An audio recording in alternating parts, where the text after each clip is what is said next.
MNS Parakala పట్టణంలో 80వ స్వాతంత్ర దినోత్సవ వేడుకలు ఘనంగా నిర్వహించారు. ఈ సందర్భంగా పరకాల మాజీ ఎమ్మెల్యే శ్రీ చల్లా ధర్మారెడ్డి జాతీయ జెండాను ఆవిష్కరించి జెండాకు గౌరవ వందనం సమర్పించారు. అనంతరం దేశ స్వాతంత్ర్యం కోసం ప్రాణత్యాగం చేసిన మహనీయులను స్మరించుకుంటూ ప్రజలకు స్వాతంత్ర దినోత్సవ శుభాకాంక్షలు తెలిపారు. ఈ సందర్భంగా చల్లా ధర్మారెడ్డి మాట్లాడుతూ స్వాతంత్ర సమరయోధుల త్యాగాల ఫలితంగానే నేడు మనం స్వేచ్ఛగా జీవిస్తున్నామని, వారి ఆశయాలను ముందుకు తీసుకెళ్లడం ప్రతి ఒక్కరి బాధ్యత అని తెలిపారు. దేశ ఐక్యత సమగ్రతను కాపాడుతూ అభివృద్ధి పదంలో ముందుకు సాగాలని, యువత దేశ నిర్మాణంలో కీలక పాత్ర పోషించాలని పిలుపునిచ్చారు. ఈ కార్యక్రమంలో బీఆర్ఎస్ పార్టీ నాయకులు, కార్యకర్తలు, ప్రజాప్రతినిధులు, అభిమానులు, స్థానిక నాయకులు, యువత, మహిళలు, పార్టీ శ్రేణులు, స్థానిక ప్రజలు పెద్ద సంఖ్యలో పాల్గొని జాతీయ జెండాకు గౌరవం చాటారు. చల్లా ధర్మారెడ్డి గారి ఆధ్వర్యంలో దేశభక్తి, జాతీయ సమైక్యతను చాటుతూ స్వాతంత్ర దినోత్సవ వేడుకలు ఉత్సాహంగా కొనసాగాయి.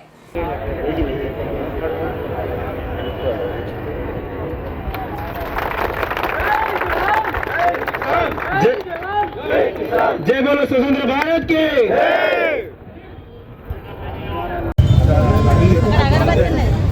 80వ స్వాతంత్ర దినోత్సవ సందర్భం పరకాల పట్టణంలో ఈ కార్యక్రమం చేపట్టడం జరిగింది. దీనికి వచ్చినటువంటి గౌరవ మాజీ